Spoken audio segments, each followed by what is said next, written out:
The night the truth came out, I woke up to the sound of someone crying outside our hut. Not normal cry, the kind that sounds like a person begging for help. But when I opened the door, nobody was there, only the wind and the smell of something rotten. That was the night we finally understood what my stepmother has done.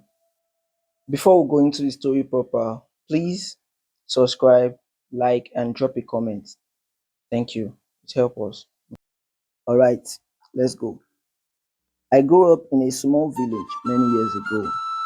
Our village sat between thick forests and the red earth farms. Everyone knew everyone. News traveled fast, and secrets rarely stay hidden. My father had two wives. My mother was the first wife, quiet, gentle, and always smiling. She had only one daughter, me. The second wife, Mama Kemi, came many years later. She also had one daughter named Bisi. From the outside, our family looked peaceful, but inside the house, something was always wrong. Mama Kimi never liked my mother. She tried to hide it when my father was around. But when he left for the farm, her face changed. Her eyes became cold. She treated my mother like a servant, and she hated me even more. I was older than BC, and many people in the village often said I looked beautiful like my mother. Whenever they said that, Mama Kimi would tighten her lips and pull BC closer to her side. Sometimes she would whisper things to her daughter when she thought no one was listening. So one year, something big happened in our village. A very rich man returned from the city. His name was Chief Adewale. People said he owned houses in many towns and had more money than anyone around. He had come back to the village to take a wife. As soon as the news spread, every family with daughters began preparing. But Chief Adewale was not interested in many girls. He saw me during the New Yam festival. I still remember that day. Women were dancing in the village square. Drums were beating. Everyone wore bright clothes. When I walked past with my mother, I noticed the chief was staring at me. Later that evening, his messengers came to our house. They brought palm wine and kola nuts. They told my father the chief wishes to marry me. My father was shocked but happy. My mother cried with joy, but Mama Kimi did not say a word. She only smiled, a slow, strange smile that made my stomach feel tight. From that day, things in the house became different. Mama Kimi suddenly began acting kind to me. Too kind. She started bringing me food. She offered to help prepare my bathing water.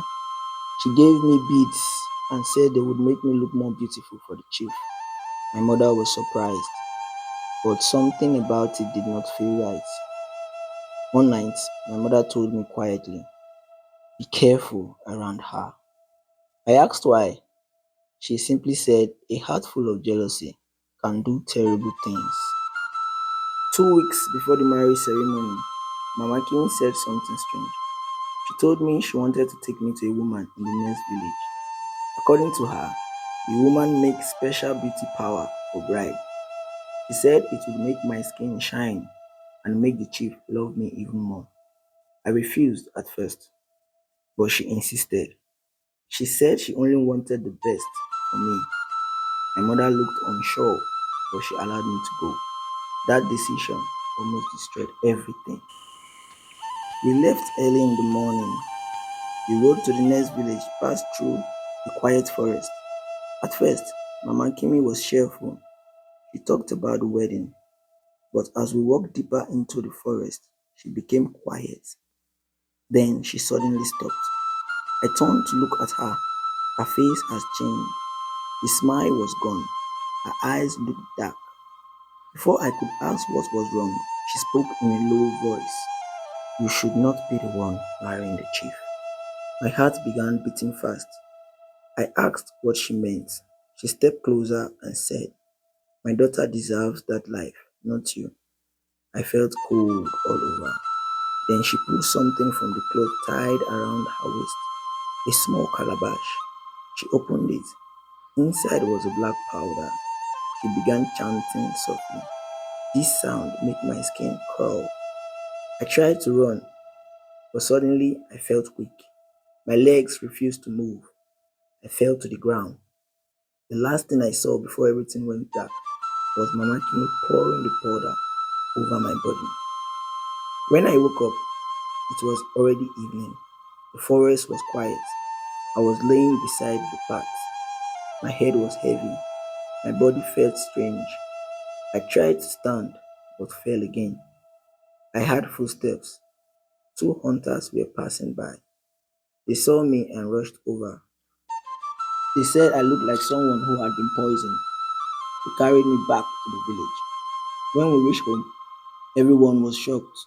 My mother screamed when she saw me, but Mama Kimi acted surprised. She kept asking what happened. No one understood.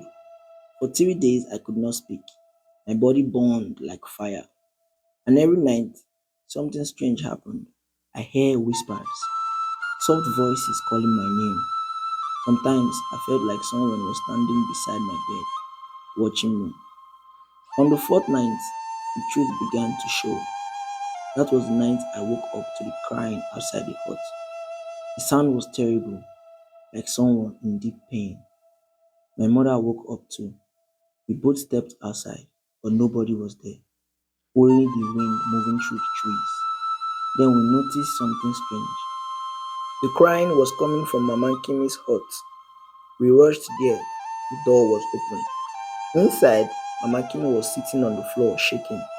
Her daughter Bisi was laying on the bed, but something was wrong with her. Her eyes were wide open. She was breathing fast, like someone being chased in a dream. Mama Kimi kept shouting, "Leave my daughter alone! Leave my child alone!" My father demanded to know what was happening. That was when Mama Kimi broke. She started crying and shouting. She confessed everything. She said she had taken me to a forest shrine. She used a charm to make me sick. Her plan was simple. If I had died, the chief would choose BC instead. But something went wrong. The spirit she called did not obey her. Instead, it followed her home, and now it wanted payment. BC suddenly sat up, but he did not look like BC anymore. Her voice sounded strange, deep.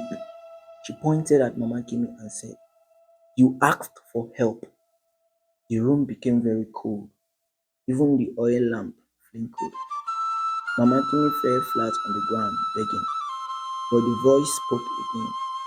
Every evil must return to the one who sent it. BC collapsed immediately. The voice stopped. That night, my father took Mama Kimi to the village elders. Everything she did came out. She was sent away from the village before sunrise. Nobody ever saw her again. As for BC, she survived, but she was never the same. She rarely spoke and always looked frightened, like someone who had seen something terrible. I eventually married Chief Adewale, but even today, many years later, I still remember that night. Sometimes when the wind blows through the trees, I remember that crying sound outside the hut, and I always remember what the strange voice said. Every evil returns to the one who sends it. In our village, people still tell this story, and they always end it with the same warning. Jealousy may begin in the heart, but sometimes it calls things from the dark that cannot be controlled.